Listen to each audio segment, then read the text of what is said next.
যে দেশের দক্ষিণে ভারত মহাসাগর এবং উত্তরে হিমালয় পর্বত রয়েছে, এই যে চরাচর ভূমি, এই ভূমি হচ্ছে ভারতবর্ষ। আর এখানকার প্রত্যেকটি সন্তান হচ্ছেন ভারতের সন্তান, ভারতী। আজকে দেখুন, আমরা ভগবান শ্রীকৃষ্ণের যখন লীলা গান গাইব, ভাগবতে গোপী প্রেম গাইব, তখন আমরা ভগবানকে বংশীধারী হিসাবে পূজা করি। তিনি বংশী বাদন করেছেন। কিন্তু আবার এই শ্রীকৃষ্ণ গীতার যে জ্ঞান দিয়েছেন অর্জুনকে মহাভারতের যুদ্ধের সময়, তখন কিন্তু শ্রীকৃষ্ণ সুদর্শন চক্রধারী। আজকে ভারতবর্ষ বিভিন্নভাবে বৈদেশিক শত্রুরা যেরকম ভাবে ধর্ম জিজ্ঞাসা করে মানুষকে ধরে ধরে খুন করেছে, তাদের হত্যা করেছে জেহাদিরা, মৌলবাদীরা। আজকে আমাদের সত্যি মনে হয় যে ভারতবর্ষে সেই স্বামী বিবেকানন্দ একবার বলেছিল, আমাদের কালীর পুজো করা উচিত, আমাদের চণ্ডীর পুজো করা উচিত, আমাদের রানরঘুর পুজো করা উচিত, ভগবানের রামচন্দ্রের সেই রূপের পুজো করা উচিত যেই রূপে তিনি দশানন রাবণকে হত্যা করেছেন। আমাদের সেই কৃষ্ণের পুজো করা উচিত যেই কৃষ্ণ সুদর্শন চক্র চালনে শিশুপালের মস্তক ছেদ করেছেন। আজকে ভক্তদের মধ্যে ভগবান বারবার পরীক্ষা নেয়। আমরা সবাই জানি শিশুপালের 199টা অপরাধ ভগবান ক্ষমা করেছিলেন, কিন্তু একটা সময় আমাদের ঘুরে দাঁড়াতে হয়, একটা সময় আমাদের ঘুরে দাঁড়াতে হয়। শিশুপাল যখন একটা একটা করে অপরাধ করছে, ভগবানকে অবমাননা করছে, ভগবানের নামে অসহ্য কথা বলছে, ভগবানকে গালিগালাজ করছে, তারপরেও ভগবান ক্ষমা করে দিয়েছেন 99টা পর্যন্ত। কারণ তিনি তার মাকে বচন দিয়েছিলেন যে শিশুপালের 99টা অপরাধ ক্ষমা করবে। যেই 100তম অপরাধ করেছে, তখনই কিন্তু ভগবান সুদর্শন চক্র চালন করে সেই শিশুপালের মস্তক ছেদ করেছেন। আর আজকে আমরা নিউজে দেখছি এই সুদর্শন চক্র S-400 যে সিস্টেম, আমাদের এয়ার ডিফেন্স সিস্টেম, যেটা রাশিয়া থেকে আনা হয়েছে, সেই সুদর্শন চক্র নাম, সেই সুদর্শন চক্র বৈদেশিক আক্রমণ হচ্ছে যে পাকিস্তান বারবার যুদ্ধবিরতি হওয়া সত্ত্বেও যুদ্ধবিরতি লঙ্ঘন করে ভারত ভূমিকে বারবার করে আক্রমণ করার চেষ্টা করছে, সেখানেও সুদর্শন চক্র ভারতের ওপর যেন মনে হচ্ছে সেই ভগবান শ্রীকৃষ্ণের রূপ। ভীষ্ম যখন অবমাননা করেছিলেন ভগবানকে, ভগবান রথের চাকা খুলে নিয়ে গিয়ে সামনে ঘুরিয়ে সুদর্শন চক্র সেই মহাভারতের যুদ্ধে তিনি কুরুক্ষেত্রের ময়দানে প্রকট করেছিলেন এবং ভীষ্মকে বলেছিলেন 1 সেকেন্ড সময় লাগবে। এমন কোনো পৃথিবীতে বা ব্রহ্মাণ্ডে বরদান নেই যেই বরদানকে আমি মিথ্যা করতে পারি না, আর এমনও কোনো অভিশাপ নেই যেই অভিশাপকে আমি মিথ্যা করতে পারি না। অর্থাৎ সর্বশক্তিমানের আশ্রয় যদি আমরা থেকে থাকি এবং আমরা যদি ধর্মপথে থাকি, তাহলে নিশ্চয়ই আমরা প্রভুর কৃপা লাভ করব। সবাই মিলে নিতাই গৌর সীতানাথ প্রেমানন্দে হরি হরি বল, হরি হরি বল। হরে কৃষ্ণ। নমস্কার। আমরা দীর্ঘ এই 23 বছর এই হরিসভাটা করছি, এই নামযজ্ঞ অনুষ্ঠান। আমরা শুরু করেছিলাম 2002 সালে। 2002 সালে শুরু করেছিলাম নিশি প্রভাত দিয়ে, এক রাত্র দিয়ে প্রথম শুরু করেছিলাম। আমরা চেয়েছিলাম যে এলাকার যে যুব সমাজ আজকাল এদিক ওদিক করছে, তাদের ভিতরে যেন এই নামটা বিতরণ হয় এবং তারাই আধ্যাত্মিক জগতের দিকে এগিয়ে যায়। সেই জন্য আমরা এই নামটা শুরু করেছিলাম এবং সেইখান থেকে আমরা সবার সহযোগিতা এবং এখানকার যুবকরাও ভালো সহযোগিতা করছে। সেই সহযোগিতায় আমরা এই 23 বছর উত্তীর্ণ হয়েছি এবং আমাদের এখানে বহুত ভক্তগণও আসে, বৈষ্ণবরা আসে। আমরা এখানে এই 3 দিনব্যাপী অনুষ্ঠানটা করি। আজকে যেমন প্রথম দিন অধিবাস হয়, তারপর দিন আমাদের 24 ঘন্টা মহানাম চলে। তৃতীয় দিন আমরা দরিদ্র নারায়ণ সেবা দিই এবং এখানে 2-3 হাজার লোকের দরিদ্র নারায়ণ সেবা আমরা দিই এবং লাস্টে আমাদের এখানে রাত্রে পালা কীর্তন হয়। পালা কীর্তন অন্তে আমরা এই অনুষ্ঠানটা এবার শেষ করি। আমার নাম শ্রী সুন্দর প্রসাদ মণ্ডল।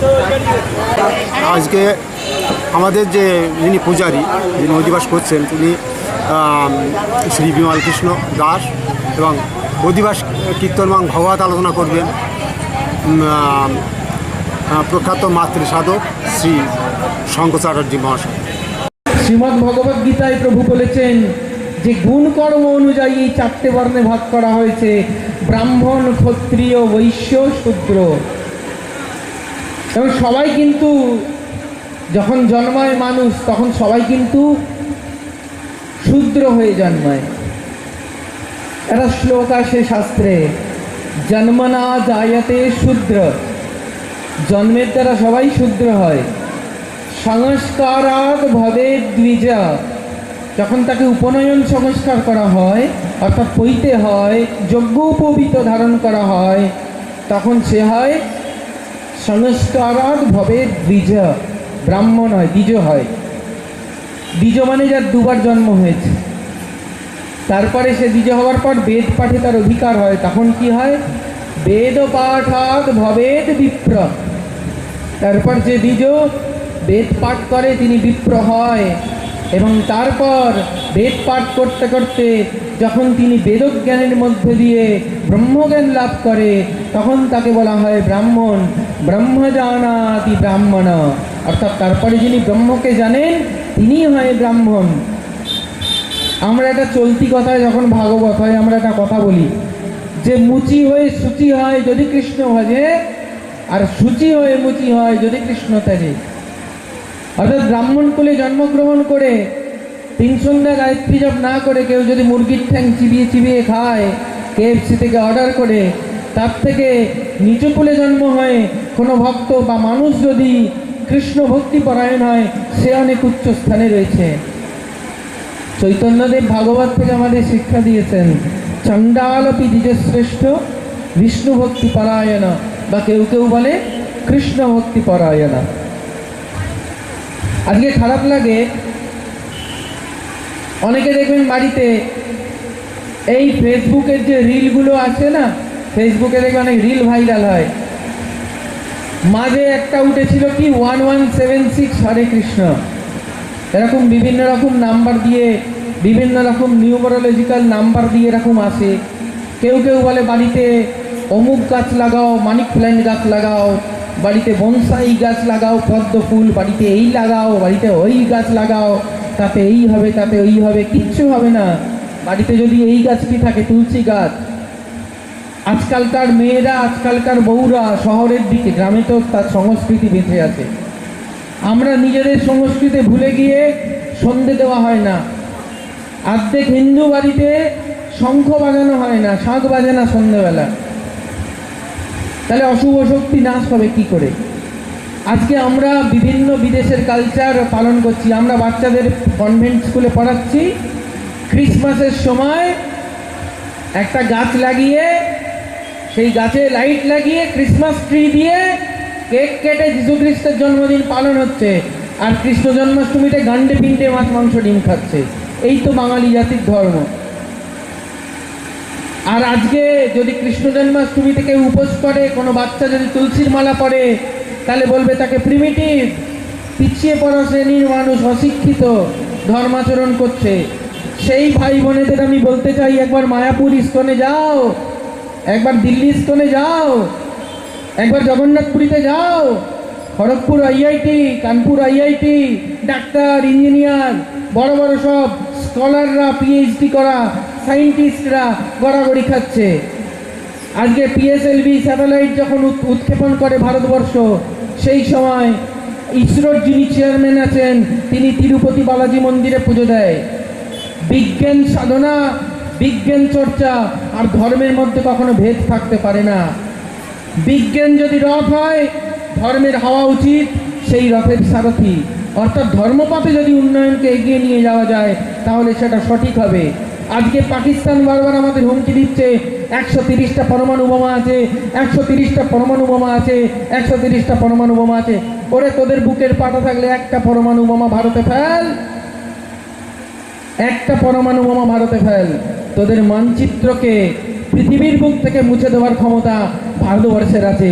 এই দেশে ঋষি মনীষীর জন্ম হয়েছে, এই দেশে সাধকের জন্ম হয়েছে, এই দেশে রামকৃষ্ণ মহাপ্রভুর জন্ম হয়েছে, চৈতন্য মহাপ্রভুর জন্ম হয়েছে, স্বামী বিবেকানন্দের জন্ম হয়েছে, জগৎগুরু শঙ্করাচার্যের জন্ম হয়েছে, যে 32 বছর বয়সে সমগ্র বৌদ্ধ ধর্মকে ভারতবর্ষ থেকে উৎখাত করে দিয়েছিলেন, সেই ভগবান শঙ্করের অবতার জগৎগুরু শঙ্করাচার্যের জন্ম হয়েছে। এইখানে সেই পাশ্চাত্য দেশকে যে যারা দমন ছিল, যারা ইউরোপে আমেরিকাতে মদ গাঁজা খেয়ে রাস্তায় পড়ে থাকতো, যে হিপিরা, তাদের দিনের পর দিন হরিপ্রসাদ কৃষ্ণের প্রসাদ খাইয়ে Srila Prabhupada international society of Krishna consciousness করে প্রসাদ খাইয়ে খাইয়ে সেই হিপিদের, সেই গোমাংস ভোজীদের, সেই শুকর মাংস ভোজীদের আজকে সাধু বানিয়েছে, যারা একাদশী, নৃসিংহ চতুর্দশী থেকে শুরু করে কৃষ্ণ জন্মাষ্টমী, রাধা অষ্টমী পালন করে। আমাদের দেশ একটা সংস্কৃতি, আমাদের দেশ একটা আবেগ। আজকে যা এই বিশ্ব ব্রহ্মাণ্ডকে সৃষ্টিকর্তা দিয়েছে, তার প্রত্যেকটা কণা, প্রত্যেকটা অংশ ভারতবর্ষের মধ্যে আছে। পৃথিবীতে যত আধুনিক বই আছে খুলে নিন, শ্রীমদ্ ভগবদ গীতা একবার খুলতে হবে। যে কোনো বিজ্ঞানের সাধক হোক, পলিটিশিয়ান হোক, আর যেই হোক, তাকে একবার শ্রীমদ্ ভগবদ গীতা খুলে পড়তে হবে। এটাই হচ্ছে সনাতন ধর্ম। আর আমরা নিজেদের শুধু দুর্বল ভাবি।